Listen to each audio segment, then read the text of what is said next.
Olá, pessoal! Sejam muito bem-vindos. Hoje eu quero apresentar para vocês a proposta da contoterapia em grupo. Eu estou formando um grupo, uma comunidade de mulheres que desejam fazer um processo de desenvolvimento pessoal, de autoconhecimento por meio dos contos, inspirado nesse livro aqui, Mulheres que Correm com os Lobos. Eu selecionei desse livro aqui 6 contos que mexeram muito comigo, gente. Confesso que esse livro está nas minhas mãos desde o ano de 2001. E eu li esse livro e na época alguns contos não fizeram muito sentido, eu achei muito difícil. Mas depois, quando eu fui fazer a leitura em grupo, outra percepção eu tive sobre esses contos e realmente é possível a gente aplicar, a gente se identificar com alguns personagens e investir no nosso desenvolvimento pessoal a partir da identificação com os personagens, com os elementos do conto. Então, assim, quando eu li Barba Azul, quando eu li Sapatinhos Vermelhos, quando eu li La Loba, eram contos que eu achei assim muito difícil. Depois eu li Pele de Foca, Pele da Alma, Vasalisa, Patinho Feio, um conto que eu achei muito simples no primeiro momento. Mas ao trabalhar em grupo, a riqueza que esse conto me ofereceu foi assim surpreendente. Eu não dava nada por ele, porque é muito infantil, muito conhecido, mas a partir do momento que a gente tem um olhar mais profundo sobre os elementos desse conto, sobre os personagens que aparecem e que a gente discute isso em grupo, tudo muda. Então, qual que é a ideia aqui? A gente escolheu um conto e 2 datas para cada conto, para que dê tempo da gente elaborar esse conto, tirar dúvidas, compartilhar entre a gente. Então vai ser muito bacana. Vamos começar agora no dia 26 de maio, serão 11 encontros, sempre às terças-feiras, de 19 às 20h30.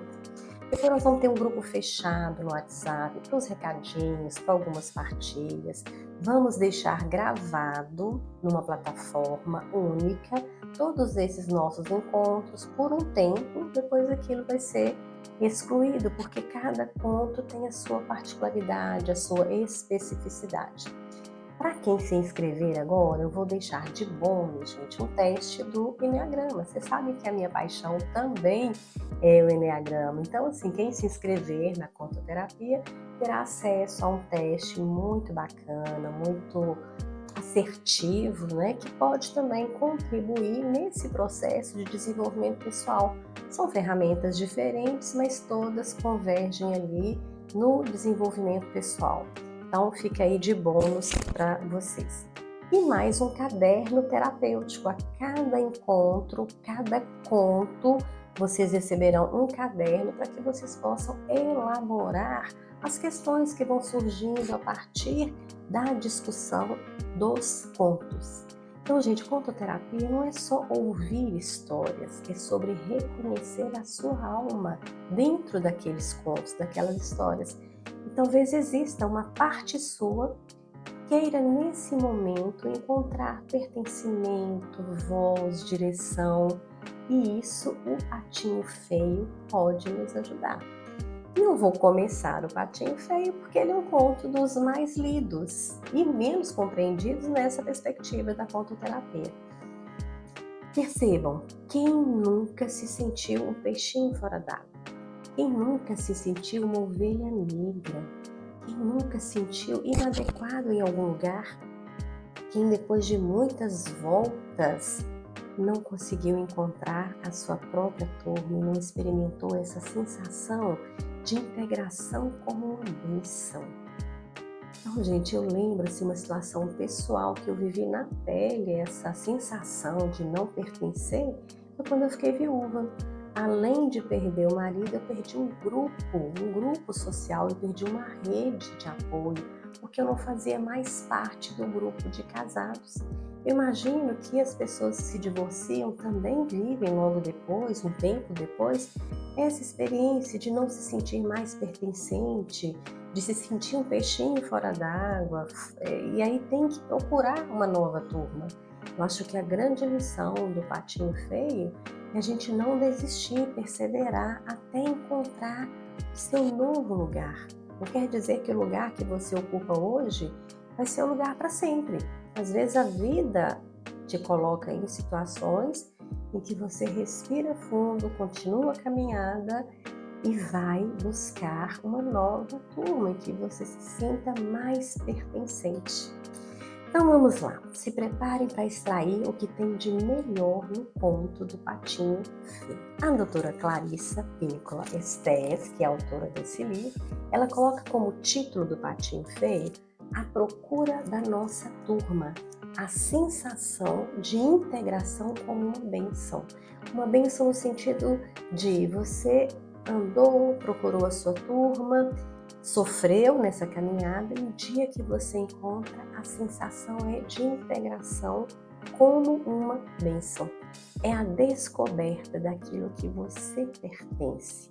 Então, olha só o título que ela coloca nesse livro já nos dá uma boa reflexão. Depois, gente, quando a gente entra em contato com o conto, algumas cenas chamam mais atenção. Então, quando eu li esse conto, reli, né, depois de várias vezes, o que me chamou a atenção foi a marcação das fases, dos tempos, das estações do ano.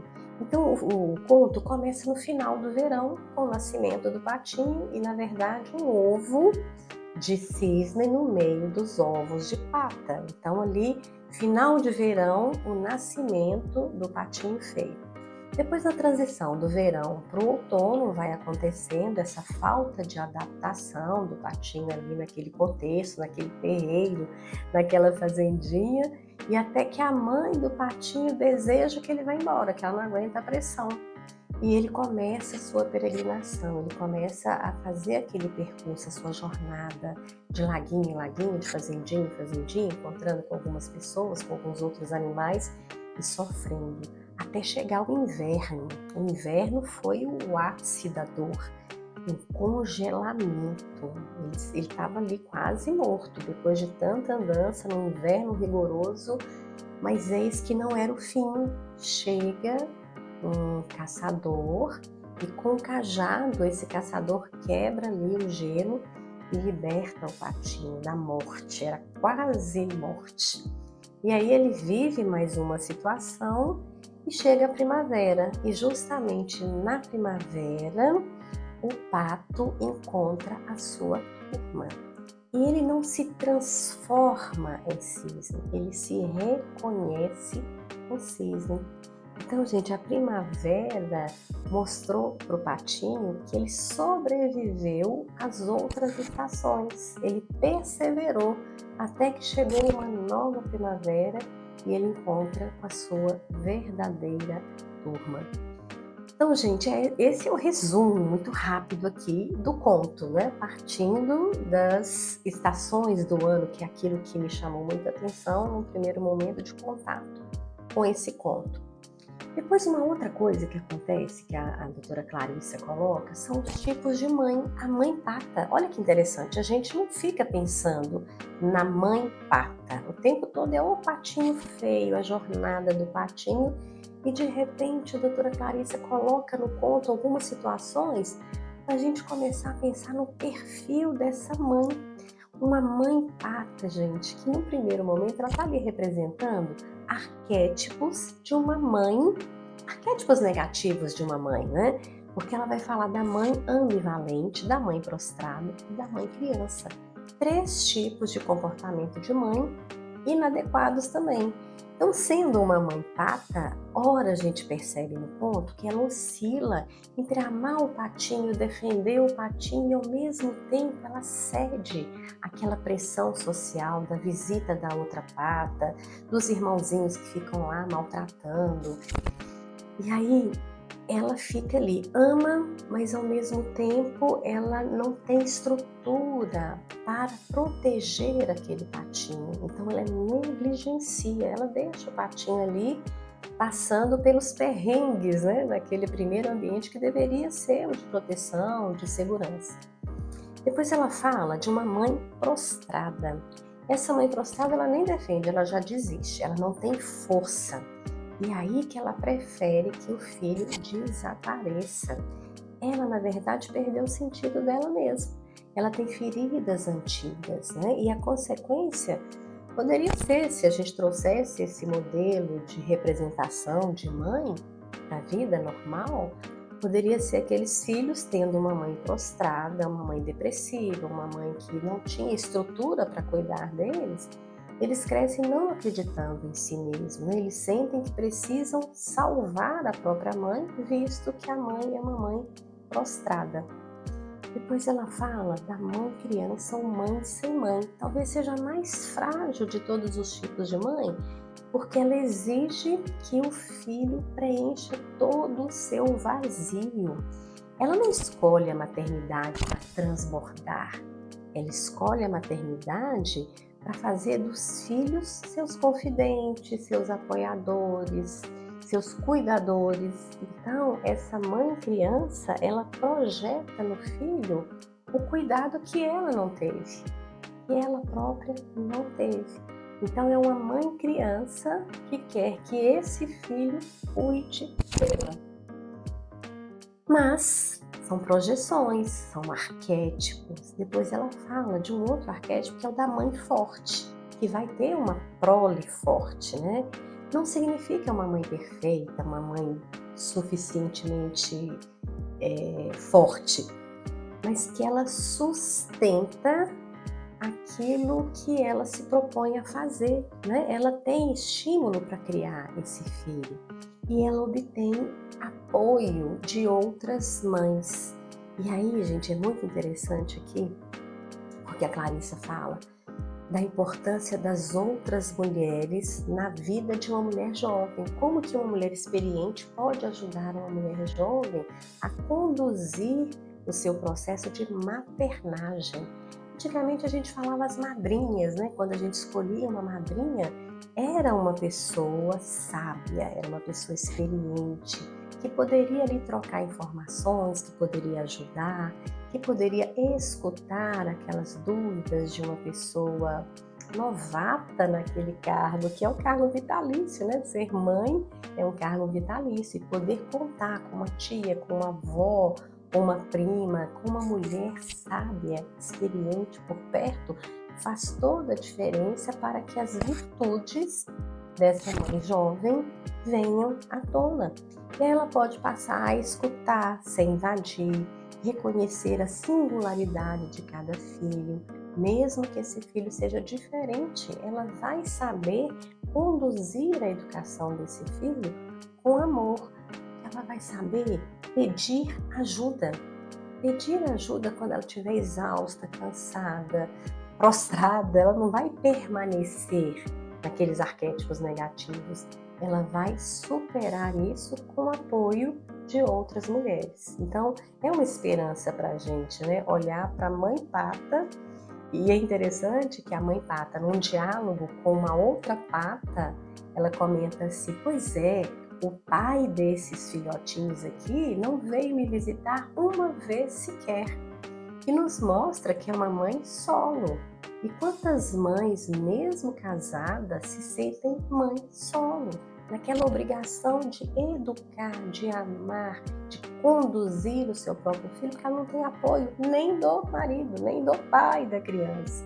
Então, contar com uma rede de outras mulheres pode facilitar a vida dessa mãe, dessa mulher. E aí, gente, a história é tão interessante que começa, a doutora Clarissa fala dos tipos de mãe, depois ela vai falar de outros aspectos do conto. Ela vai falar das más companhias. Então, na jornada do patinho, ele vai batendo de porta em porta e ele repete ali algumas portas, mesmo sabendo que a experiência anterior foi negativa, né? Bater de porta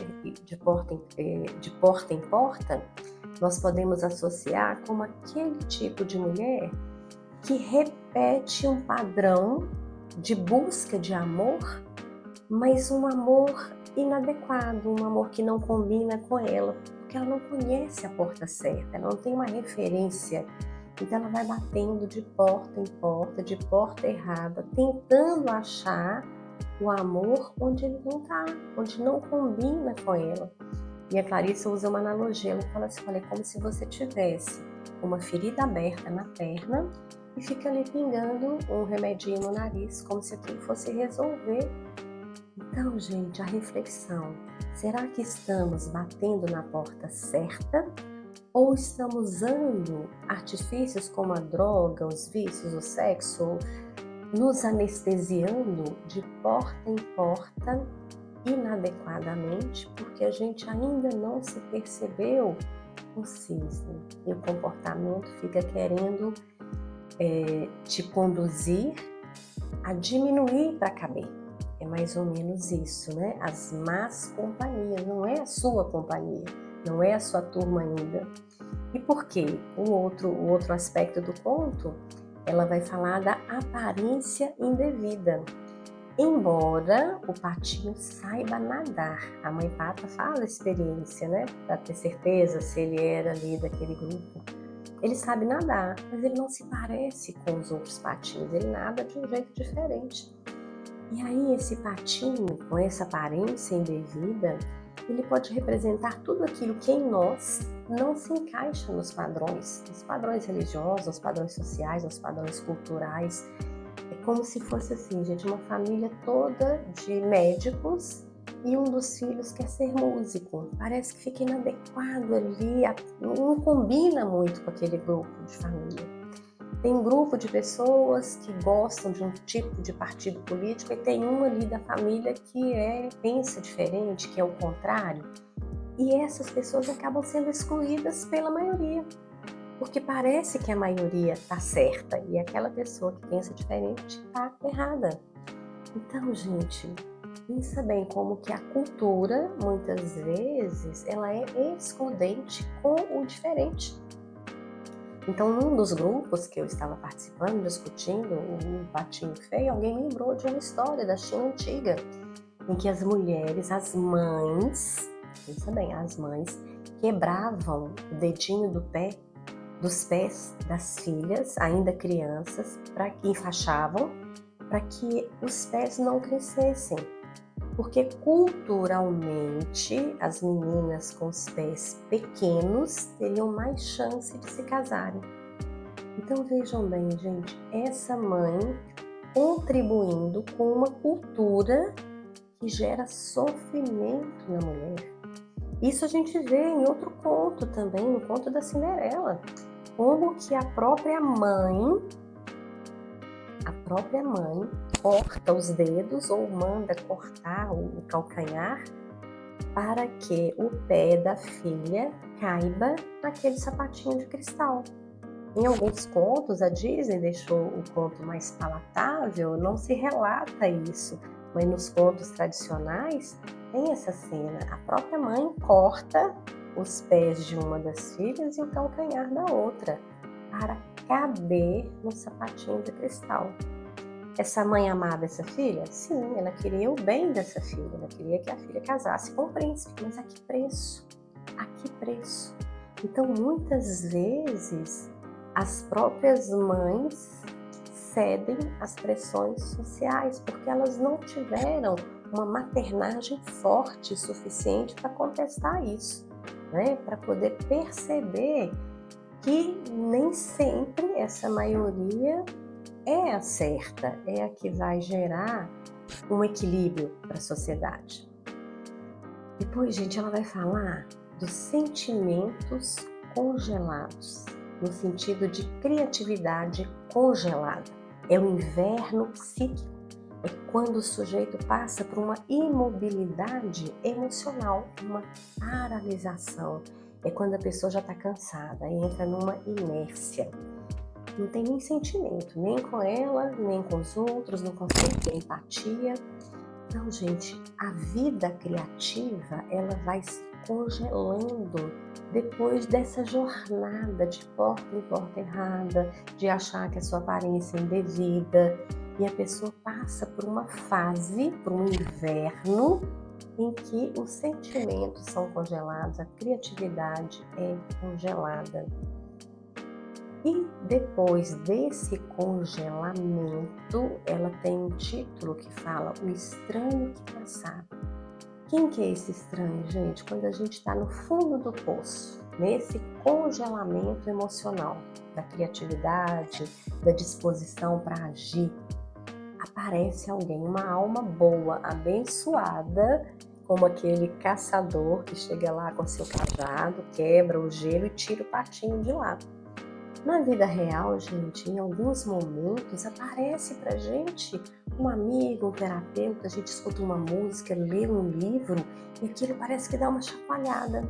É um estranho que passava, é um inesperado, porque a gente começa a entender que nem sempre nós somos capazes de nos ajudarmos. Tem situações da vida que a gente precisa pedir ajuda.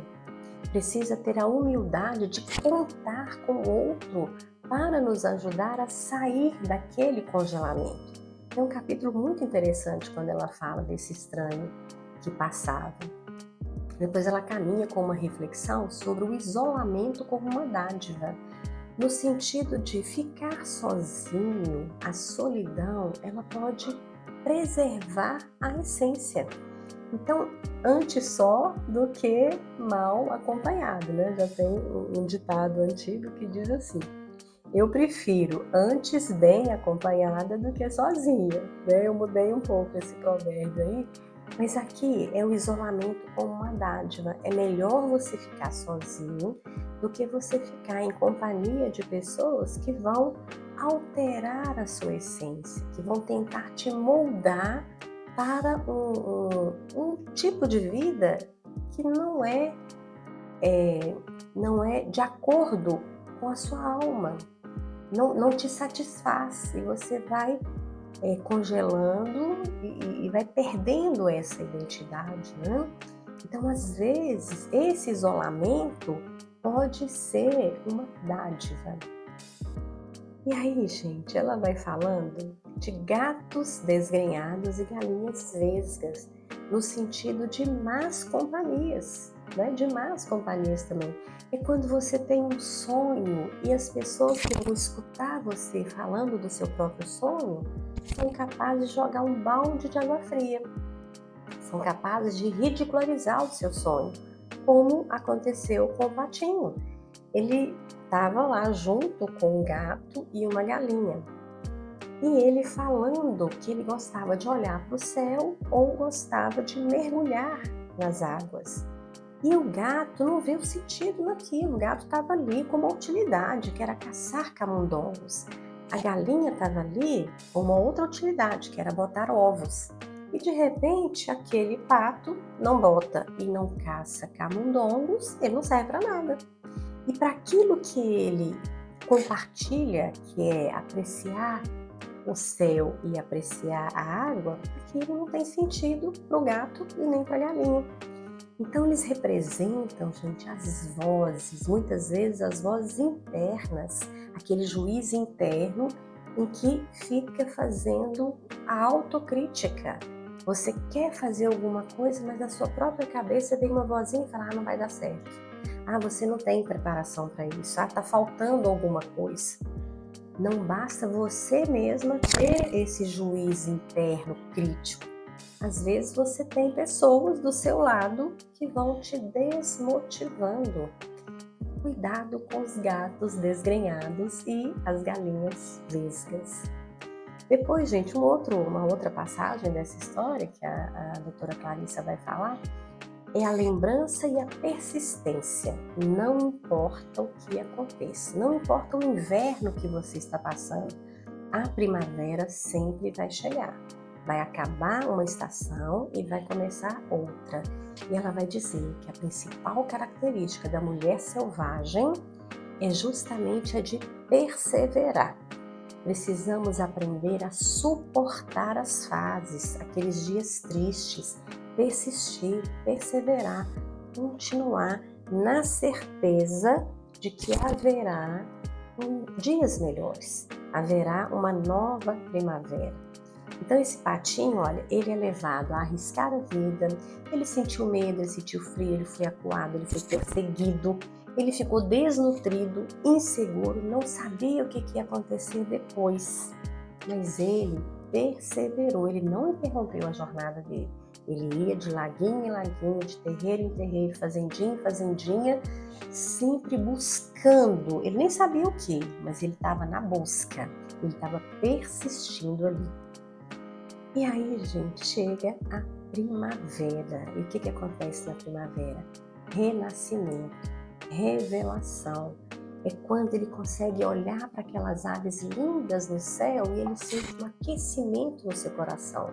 Ele sente uma identificação, mas ele está tão pequenininho aqui na Terra e aquelas aves tão grandes, tão maravilhosas no céu, que ele só sente, ele sente uma identificação. Mas ele está tão calejado que ele abaixa a cabeça e não consegue perceber que aquela é a turma dele. Até o momento em que ele chega num novo lago, nessa primavera, e ele encontra a sua família de alma. E aí, quando aqueles seres maravilhosos que estavam naquele lago se aproxima dele, tem uma fase interessante ali, gente. Ele abaixa a cabeça porque ele tem medo. Ele fica assim, será que mais uma vez essas aves vão chegar perto de mim e vão me maltratar? E ele abaixa a cabeça e ele vê ali um reflexo dele mesmo. Aquele reflexo mostra para ele quem ele é.